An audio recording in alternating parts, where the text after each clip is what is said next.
One.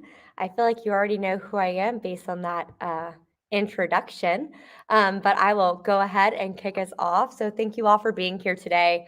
What we're going to talk about is, as you see on the screen here, how innovative schools are addressing social media, current event, and technology, especially in this ever changing world. So, just a quick bit about me. Once again, I started my career as a K through 5 special ed teacher, and then ended in the middle school. I taught special ed for a few years, and then continued as an intervention coordinator, helping deliver those math and behavior interventions. I am a digital native. I started my time, if any of you might remember, Club Penguin and AOL Instant Messaging. I then migrated to MySpace and Facebook and now Instagram and Snapchat and Be Real on occasion, even though that's kind of fading out at this point. I coached middle school cheer, middle school softball, and I actually still coach for the middle school that I used to teach at. And as you heard, I have presented professional development across the country at several conferences and online. So, as we're getting started here, I do want to make it known we are the Social Institute. We learn and coach others up on social media and technology. So, obviously, you can find us on there. We are on LinkedIn, Instagram, Facebook, Pinterest. And while it says Twitter, we do recognize that that is an X now. So, you can find us on there as well under the Social Institute. So, we're going to cover a few things today. We're going to start with a quick game, and then we're going to talk a little bit more about the role of social media and technology and the worlds of our students and our youth. Then we're going to take a look at how people are addressing social media and tech in schools and within their communities that aren't always the most effective, and then turn that into the 5 best practices that we can use moving forward to help support our students and communities. So we're going to go ahead and get started here with game time, and we're going to jump into what we call the concentration challenge. So here's how it works. And it gets at a topic that we do talk about, especially amongst youth, right? That ability to concentrate on what really matters, especially in a world full of dings, pings, and notifications. So the way that it works is we have a 10 by 10 grid, as you can see, and you're going to start by finding the number one, and then number two, three, and four. And you're trying to count to the highest number possible in 60 seconds. Now, it sounds pretty simple, but I'm going to play the role of technology. And I'm going to use all of those psychological tricks that tech companies are very familiar with, including color psychology, movement, and more to try to distract you and prevent you from reaching that high score. So be prepared for that. The second thing I want to point out is that you will get a new grid.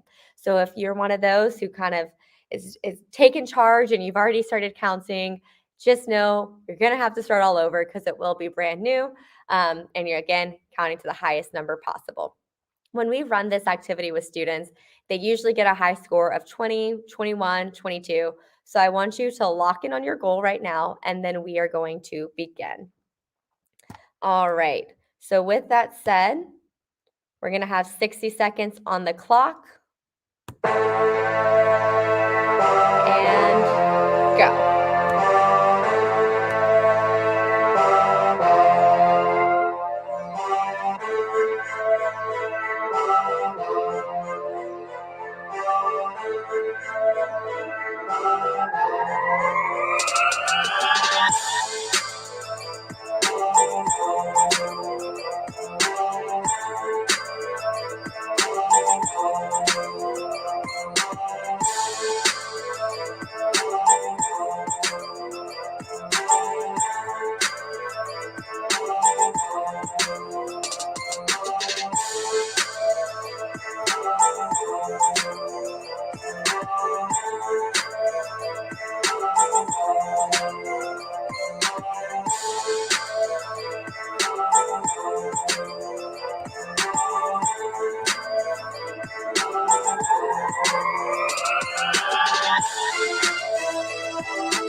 Awesome. And so with that, I'd love to see in the chat, how many are you all, how many did you get to? Was it 20? Was it less than 20? I love that someone admitted, yeah, I was definitely cheating already. See, and that's exactly what our students do, which is why we create a second one. All right, so I'm seeing some people getting to 6, to 9, to 11. 3, yeah, see, and that's the thing that we're talking about is helping our students understand that, it is very easy to get distracted. We're always getting these notifications. Our phones are always going off. Um, sorry, I see 10 wasn't on the board, and that's one of those things. It probably was just hidden. But I do see it looked like our highest was 15. And so I love to see that. And with that, I want to take us on to our next part where we're really diving into this idea of social media, tech, and well being and how that plays a role in our communities.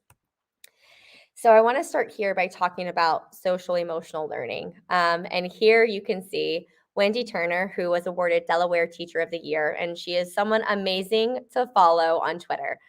So if you have Twitter or X and you want to follow someone new for inspiration, great person. But I love how she defined this education, and she defines it as that foundation, the heartbeat of the classroom. And it's about connecting everybody and making sure that they feel safe and secure before, not after, but before you get into the academics. And so, sure enough, Castle takes us a step further in their definition of SEL, and they look at it as how children and adults learn to understand and manage emotions, set goals, show empathy for others, establish positive relationships, and make responsible decisions. And the outcome of doing these principles that you see here on the screen is so, so impactful. And Castle's done a lot of research on this, and I want to share some that they have found. One of the big ones here is that schools save an average of $11 per every one. So that's an 11-to-1 ROI when you proactively invest in this type of education. Furthermore, students' academic performance, it increases by 11 percentage points when students are being supported between those 5 inches between their ears, right? When we are focusing on that well-being. And last but definitely not least, is there's this long-term positive impact on academics, problem solving, and more when you are helping students to do all of these skills, learn all of those skills that we just saw on the screen.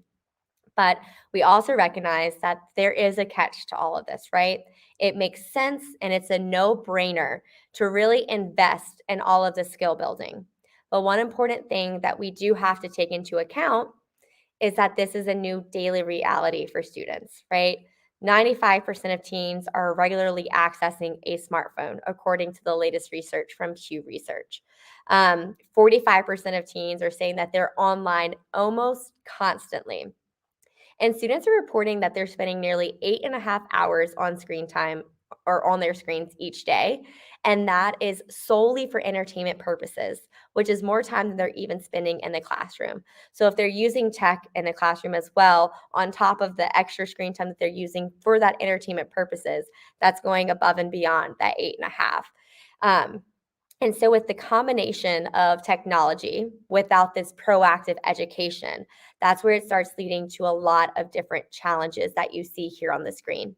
So, I want to pause and just take a moment to ask you, out of the challenges that you see on the screen here, what are 3 that might jump out at you that you feel like your students or your community is dealing with right now? If you want to share in the chat, you're more than welcome to. If you want to internalize this and just think about that, also totally okay. There is no expectation either way. I just want you to kind of think about that and see what it is that your communities are experiencing. And so, if one of the things that stood out to you was not enough sleep, you're not alone. That is one of the go to challenges that school leaders have identified when I show them this slide. I remember I was teaching over COVID, and I remember I had one student right first thing in the morning, math class, and we were begging them to have their cameras on. She finally put on her camera, and I was so excited. Within 5 minutes of class, she was sleeping and snoring, which was kind of like, oh no. So we muted her, tried to wake her up, and it wasn't happening. When I called her parents after class to kind of talk about it, she was very honest. And she's like, I'm sorry, I was on TikTok all night. Like my friends and I, we were going back and forth and sharing videos. So that's a big one that we see. I'm seeing lower self-esteem. Again, you're not alone. A lot of times we're comparing our lives, even as adults, our self-image to others. FOMO. I also get FOMO, so you are not alone on that one. But when we're experiencing all of these challenges, that's what can lead to that extra anxiety and that extra depression, which is going up and to the right. And so, with that, I want to show some more research that we have that Pew Research found, and that's that 96% of teenagers feel that anxiety and depression is a problem amongst their generation. We also know that parents are worried. They're worried that their child or their children are addicted to technology. They're worried about what they're seeing, what they're using, right? And so schools are like, wow, again, it's a no brainer for us to step up. Let's do something to kind of address these challenges.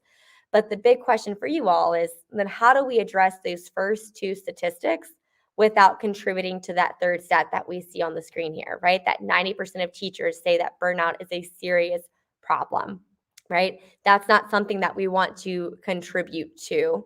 As a former educator, like I mentioned, I taught through COVID myself, and I remember going home every day feeling completely exhausted. And I would get home and I would think, I still have so much more to do. I was losing my planning for class coverage, so I no longer had that time in my day, which a lot of my colleagues are saying they're still experiencing, right? That class coverage due to sub shortages and things like that. Um, so I was losing that planning time. I was coaching in the afternoons. As you heard, I had like multiple roles. I was also a testing coordinator. So a lot of things going on there. And so when I got home, I felt like I didn't have time for myself. I needed to grade. I needed to strategize, analyze what was working in my classroom and what wasn't based on the data that I had collected. And I remember feeling like I wasn't just a teacher, but I was a therapist. I was a nurse. I was a mother to my students.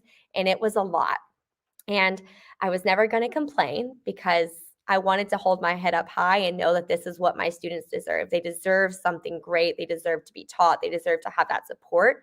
But I could recognize that at some point my contribution was starting to dwindle because I couldn't take care of myself. Work was consuming my entire life. And so faculty have been through a lot, these past few years and continuing to go through it even post pandemic. So that's where we get to that question again of how can we address those first two statistics without contributing to the third? So, how can we help our faculty feel prepared to help students in navigating their social worlds? How can we take away that time of playing whack a mole, right? Tackling problems as they arise and instead save that time and be able to give that back? How can we help parents keep up and stay in front of the curve? How can we help make sure that our content is relevant to our students, that they aren't laughing and snickering or calling what we're teaching them cringy, that they're not rolling their eyes so that it can truly make a difference and be impactful. And so that's what we're going to kind of lead this conversation into today.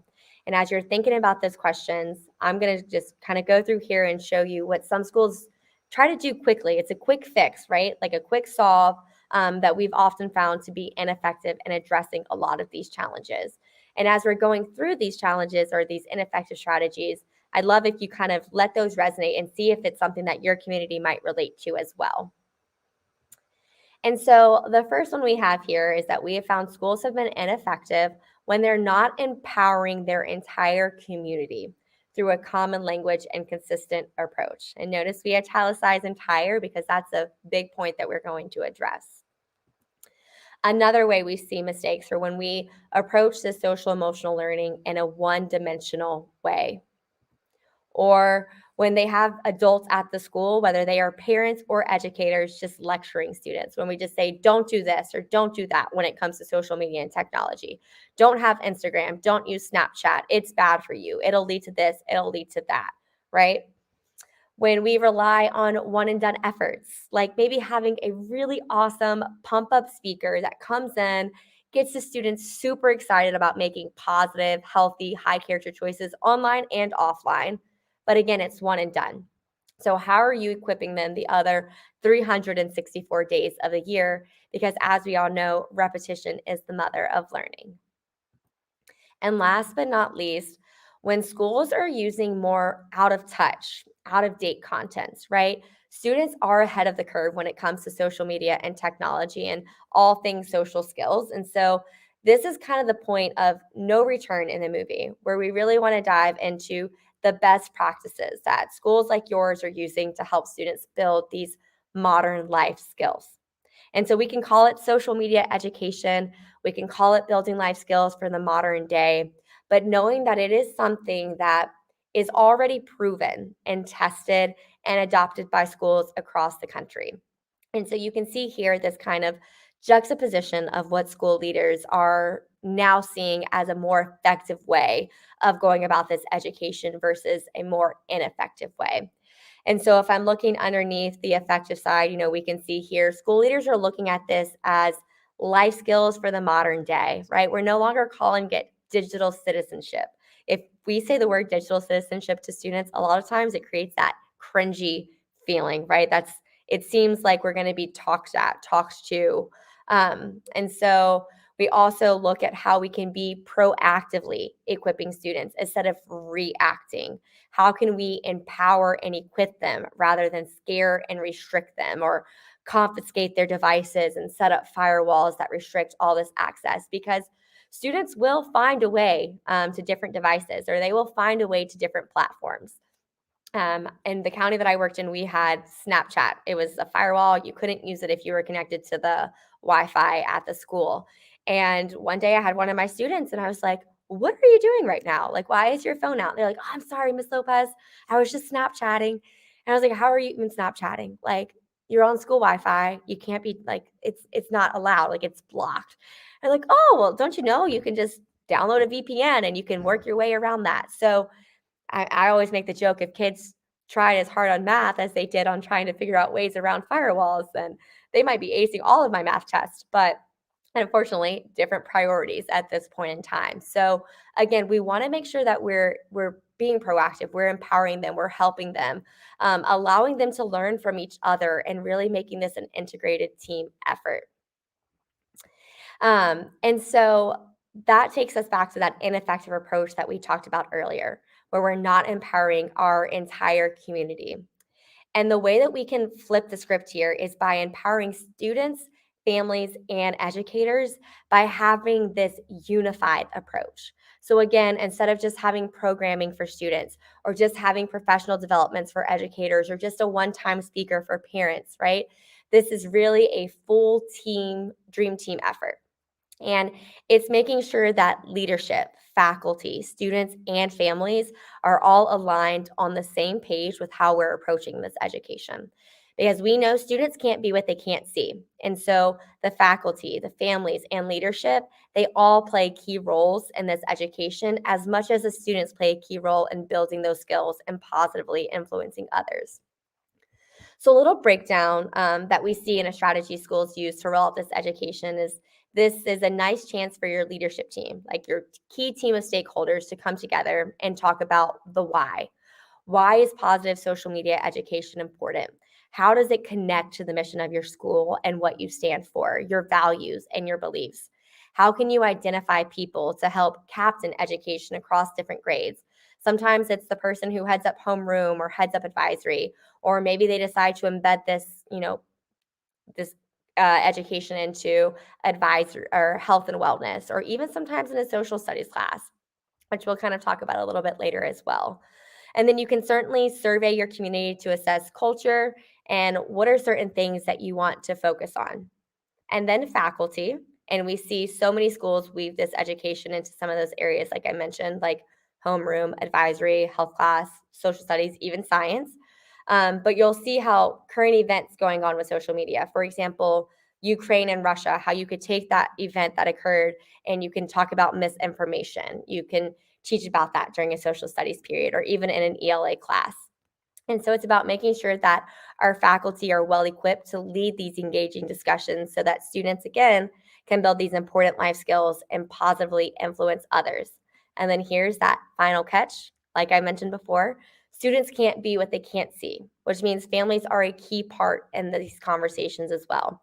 So it's a chance to make sure that families are continuing those conversations at home, which helps schools further reinforce those values that you want to stand for and that you want your students to embody.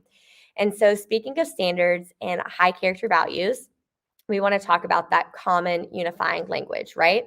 Because we know that when you're building a strong, positive school culture, values matter. That common language matters. And so everything that we do here at the Social Institute, we actually build with students across the country.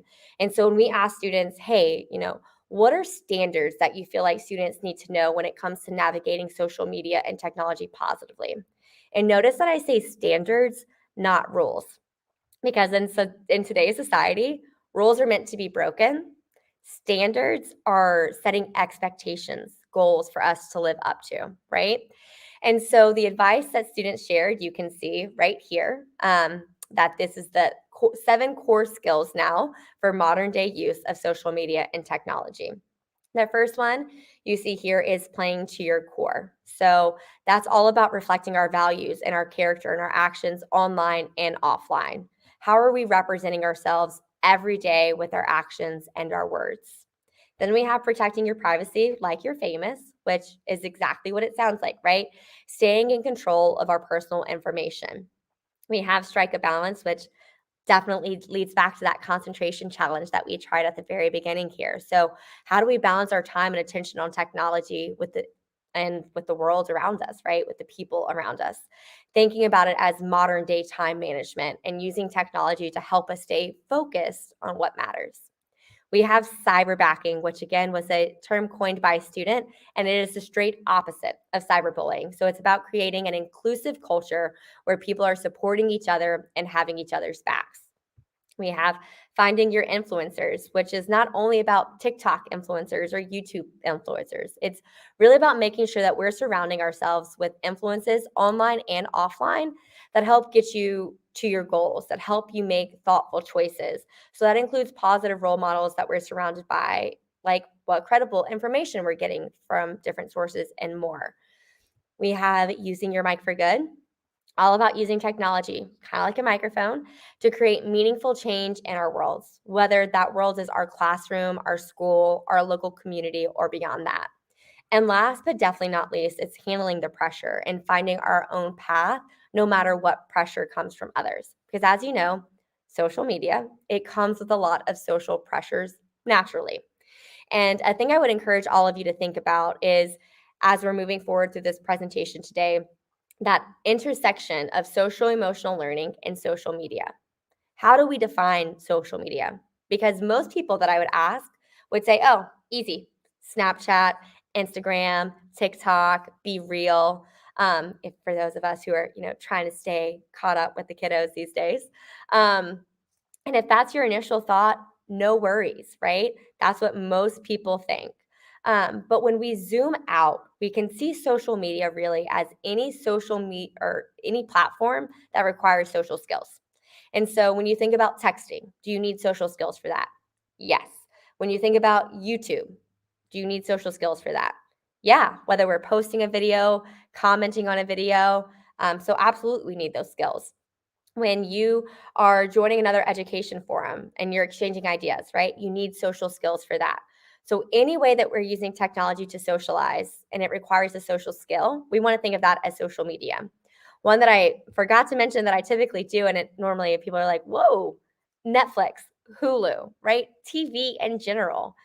I remember I was teaching 6th grade math and I had students in the back of my classroom that were talking about the show Euphoria, which, if you are not familiar with that show, it is it can be a very intense, very heavy topics in that show that in my mind, I don't think 6th graders are mentally prepared to really address those concepts. And so they're coming here, they're talking about how they watch it, they're sharing their ideas, and I'm just like, whoa, right? We're talking about what we're watching on TV. So yeah, again, technology and social skills being intertwined into one. And so when we think about the needs of these 7 different skills that we kind of have here, these standards, when we're socializing with others, that brings us to our next ineffective approach, right? Which is instead of approaching in a one-dimensional way, how can we lean into the many dimensions of this education? Because it's not a one shoe fits all, right? There's a lot of different components to it. And so now, pro tip, because I know some families can easily polarize the term social emotional learning, right? But I like to think about it as an onion because there are so many different layers to it. So when you pull it back and you talk about the principles, what it stands for, helping students be emotionally intelligent or helping students make high character choices or helping them prepare for college and career situations that they're going to have to navigate, and they're going to need those social skills to navigate those situations thoughtfully. Well, then it's funny because most parents are like, yep, sign me up. I want my kid to have those skills, right? So, this education is very comprehensive, and we have that opportunity to lean into these different dimensions, whether we're a principal at a high school or a teacher at an elementary school or a counselor in middle school, wherever it might be, right? And so, I believe that this education, it's like a continuous cycle of learning. And so at the Social Institute, we believe that the cycle looks a little bit like this that you see on the screen here. That when we can, and I say we because you're right, we're all on the same team here. We're all educators. We want the best for our students and our communities. So when we can best strengthen school culture and we can have this proactive approach, these positive conversations with students about ways to navigate these tricky social experiences that they're having to navigate. And then every time we're able to huddle with students during health class or advisory or homeroom to have these important conversations, we can better understand them and therefore we can better equip them. So, to say it in another way, the more that your students are learning, the more that we can be learning about the students as educators and therefore better equip them based on what's trending in their lives. And that brings me to our next approach, which is instead of adults lecturing students, we have the chance with this education to really elevate that student voice. And student voice has never been more important when it comes to helping students navigate social media and technology. And one tip that we use, candidly and transparently, because I'll say we at the Social Institute, we do partner with schools across the country. And we've seen schools put this interactive curriculum into play where older students are actually helping facilitate these lessons with younger students. And it's not required, but it's optional. And it's really cool to see these younger students look up to the older students and to see the older students learning even more as they're coaching up the younger students. And with that, too, we have a lot of this. When I was your age, I was able to learn this. If it's a senior talking to a freshman versus a teacher talking to a freshman, there's going to be different interactions there, right? So we have educators who are facilitating or kind of monitoring the conversations while students are actually leading other students in this. And so it's giving them a different way to connect and grow from one another. Again, going back to that peer to peer conversation.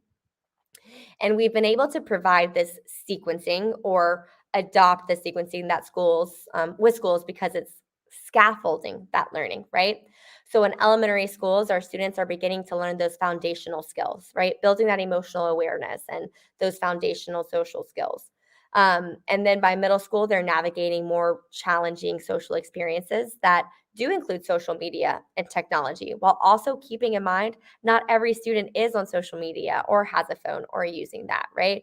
So, still addressing these things, whether or not they own a device. And then by high school, it's more about the soft skills, right? Emotional intelligence and complex challenges that they're thinking about, like college readiness and more. And so that gives them those skills that they need to be able to facilitate these lessons with younger students. And so you may be wondering, well, why do you have just fourth through 12th on here? Well, we huddle with students across the country to build everything out that we do. And so up to this point, majority of our work has focused on fourth through 12th grade. But as of this year, we've actually now integrated third grade. So, with that being said, we are continuing to go younger and younger because that's not to say that just, you know, less than fourth grade doesn't need to build emotional awareness. They still need those foundational skills. It's just with our research and what we've studied and the students we've worked with and spoken to, this is kind of where we've been up to this point. So, we just wanted to share this tiered approach with you. And so as we're kind of wrapping up on this topic first, a couple of final strategies I wanted to share. So instead of relying on these one and done efforts, I'd encourage you to think about how you can really lean into this idea that repetition is the mother of all learning. And so this is an example of our worldwide calendar. And you can kind of see as I push this button to let it scroll, it does grow with students year over year, right? So we're starting to build all of our lessons so that they're developmentally appropriate, that they're relevant to what the students are experiencing, but growing on those concepts. So it gets more and more in depth as they're learning. If you're looking here at let's look at, strike a balance. So, but in fourth grade, we're learning how to game plan to make the most out of our day. By seventh grade, which is still a skill adults need as well, but we're looking at how and when to communicate over text and in person, thinking about our body language and our tone of voice and how that actually impacts the way that we communicate. By ninth grade, we're looking at the pressures of social media and how it defines us. How often are we getting these notifications? How often are we being distracted by our devices? And then we're continuing to grow upon that. So in 10th grade, we're looking at our body's response to stress.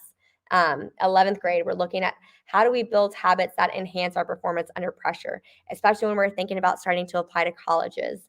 And then in 12th grade, harnessing failure and those missteps to fuel future success. So if we don't get into the college that we wanted, what does that look like? So again, growing this education with them to make it relevant to what they are experiencing.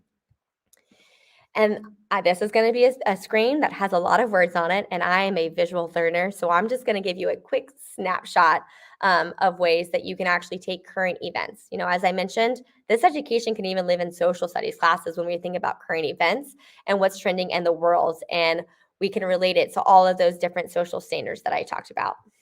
So you can see here, these are some of our past live lessons we did: embracing student leadership and honoring Asian American Pacific Islander Month. We did taking charge of your financial future and mastering money management.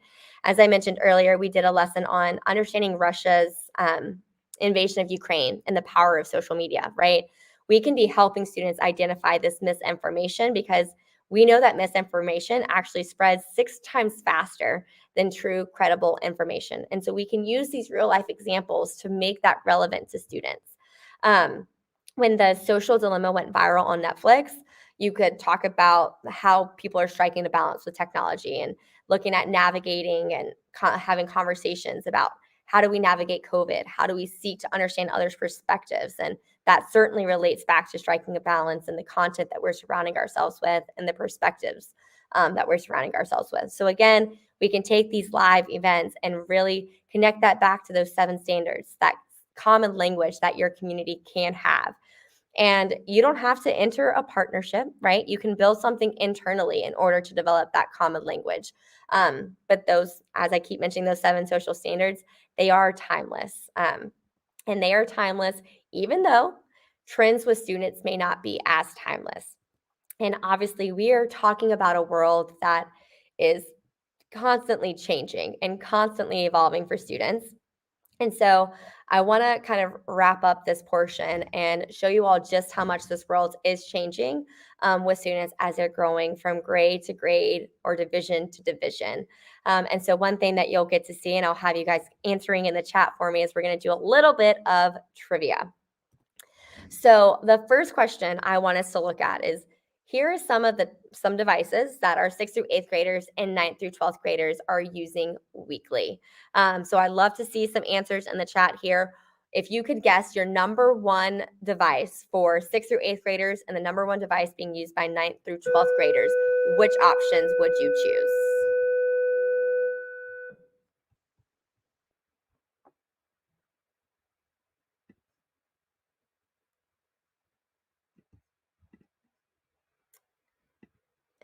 Smartphone, I see that one as one, which is definitely one that people normally always guess. A lot of times I see gaming devices and smartwatches, as I'm kind of promoting my smartwatch here. School issued. Yep. Yeah. So a lot of times we see those. And so I want to go ahead and show you all what the answers actually are. So when we asked our students, what are the top 5 devices, you can see that weekly, or that they're using weekly. You can see the breakdown here, and it may or may not surprise you. I did see a couple people put school issued tech, and that is absolutely correct for 6th through 8th grade. So 80% of students are using that school issued tech on a weekly basis. Awesome. And then we can see smartphone is second, followed by TV, their own personal device, and then their gaming devices. And so when we look at 9th through 12th grade, smartphones then takes that number 1 spot with 96% of students, which then goes back to that conversation of a lot of times we get asked, when is the appropriate time for students to get to get cell phones and things like that. And it really does vary based on the family. But we can see here, by high school, majority of students do have a device.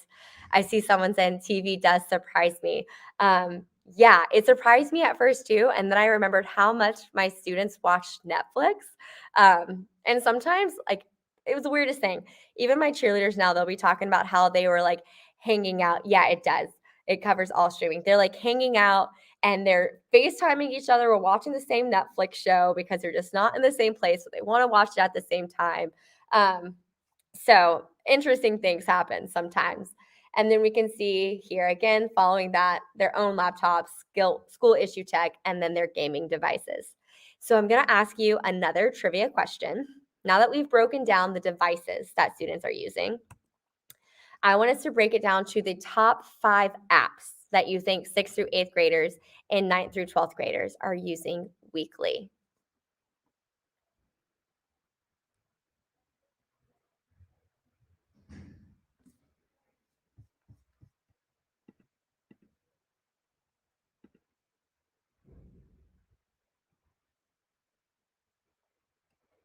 So you can see we have Snapchat on here, TikTok, Discord, which was one that I had to learn about because I did not know much about it, but apparently it is a gaming conversation app. So that's definitely there.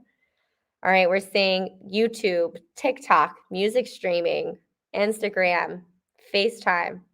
Someone here probably knows more about Discord than I am. Okay, I see not email. I'm wondering if that is a high school teacher by chance. All right. So I want us to go ahead and break this down again so we can see, because some of these answers might surprise you. So if we switch this up here, you will see YouTube actually dominates for both middle school and high school. And I remember thinking the first time I saw this, who actually is using YouTube? Because I surely don't. And then I remembered my students would always talk about it's like a thing. They're like, I like to watch other people play video games. So I watch them play that on YouTube. And I was like, oh, it's clicking now, right? Um, for 6th through 8th grade, then we have FaceTime, we have email, texting, and then video streaming.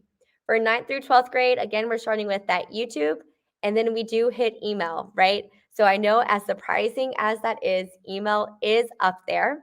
Now, this is not me saying that they are actually responding to your emails. So don't go back and say, well, Ms. Lopez said that you guys check or you guys should be on your emails. What I am saying is that they're at least saying that they're checking it on a weekly basis.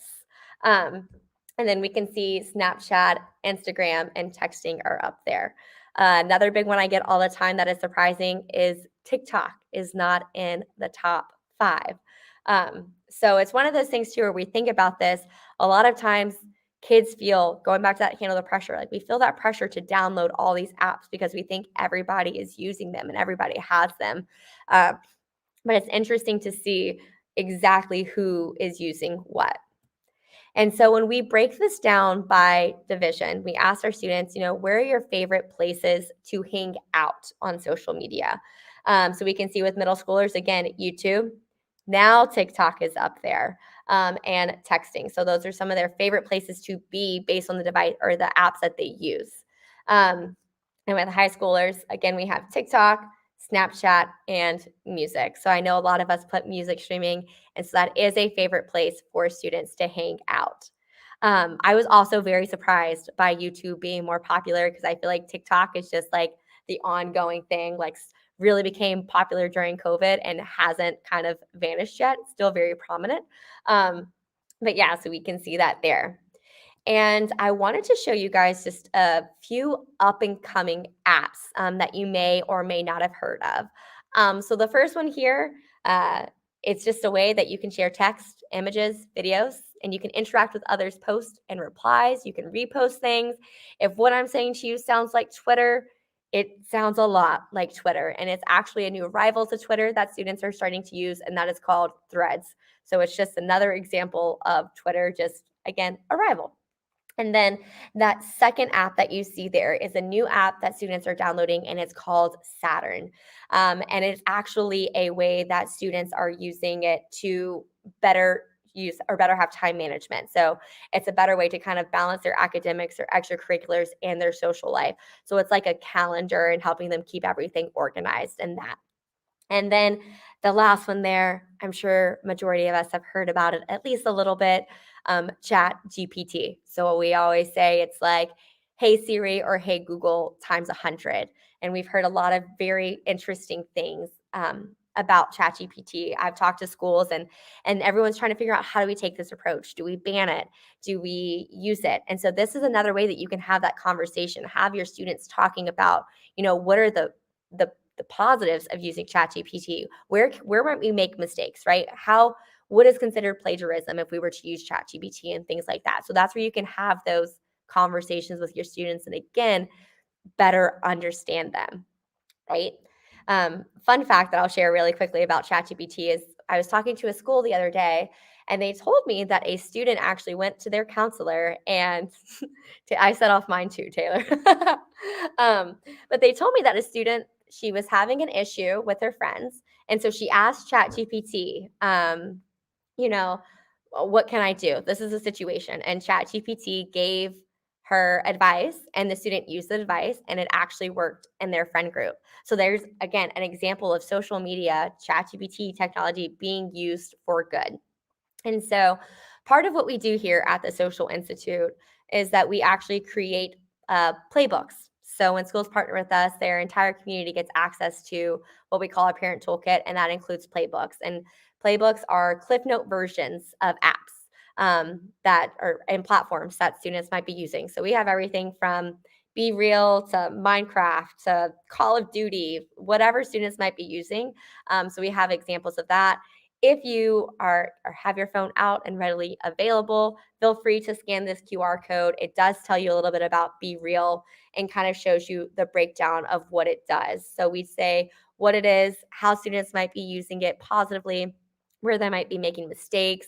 We talk about if it has ways to buy things in apps. We'll talk about strongest privacy settings, things that parents should be aware of. And if you're not much of a reader, we always have a video there as well. So you can kind of see example of a playbook. Another thing I wanted to share with you all is we pulled together a report that is 23 insights for 2023. So you can scan this and get this report as well. Let's see, it'll do a quick pan of it for you here. But in this report, we have a lot of the latest data on how students are interacting with social media, their top favorite apps by gender, trending platforms, and so much more that I haven't shown you, but you can think about it as the most exhaustive infographic on students and their relationships with social media and technology. Awesome. And so we covered a lot today, and I feel like we're only scratching the surface. But if you want to stay up to date on all that good stuff and more, our team here at the Social Institute is constantly huddling with students and building free resources to help school communities stay at the cutting edge. And of course, we believe repetition is the mother of learning. And so if you have any questions on what you saw today or are looking for resources so that you can have those thoughtful conversations as a school community, definitely feel free to reach out. And you can also learn more about our interactive curriculum. That being said, we know schools may want to partner in this or they may want to tackle this challenge internally. But wherever you are in that matrix, just know that we do have a lot of great resources and stories and tips from other schools across the country that are also tackling these same challenges. So really appreciate your time today. And before we kind of close it off, I want to open it up and see, are there any questions? If you have any, please throw them in the chat. I am here to answer as best as I can.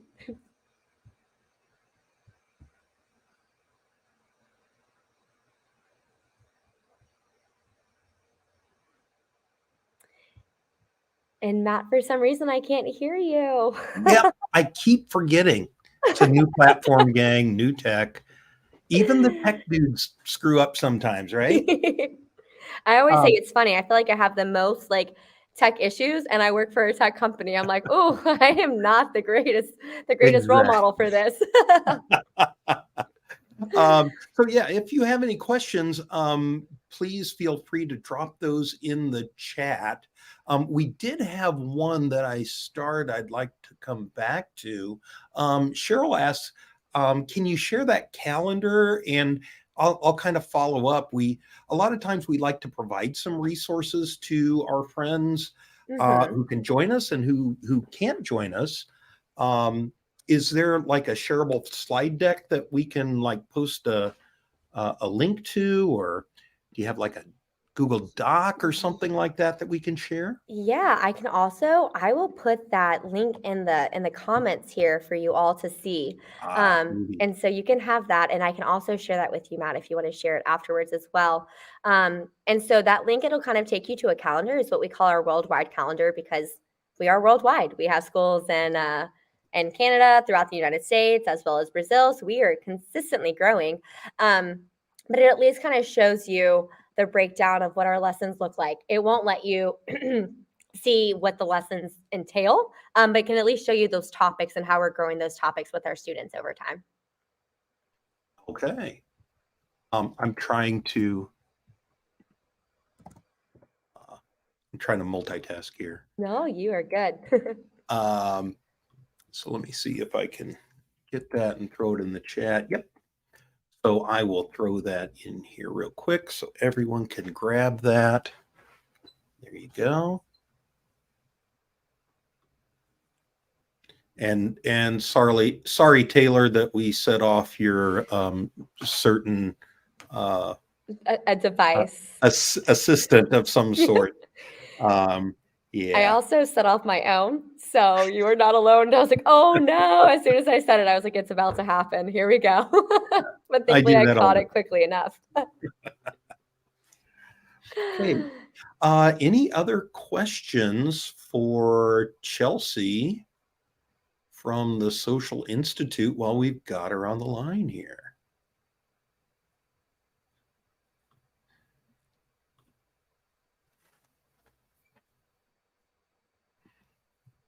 Okay, so I taught middle school also, and I'm the worst at wait time. Yeah. It's So funny, whenever I present, I always tell people, I'm like, I was a teacher. I can wait all day for you to respond. exactly.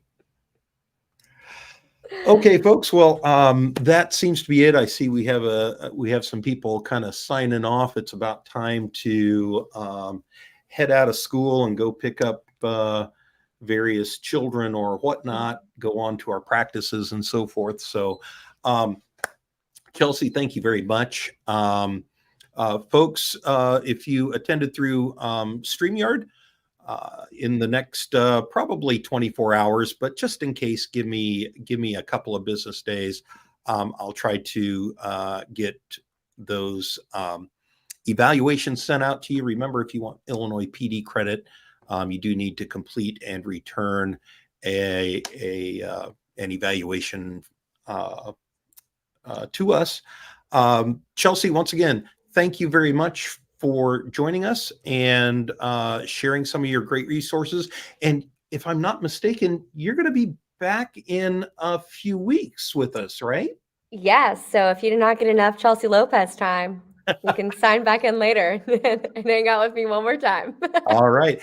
Check out Chelsea's next webinar with us and other webinars at ltcillinois.org/webinars.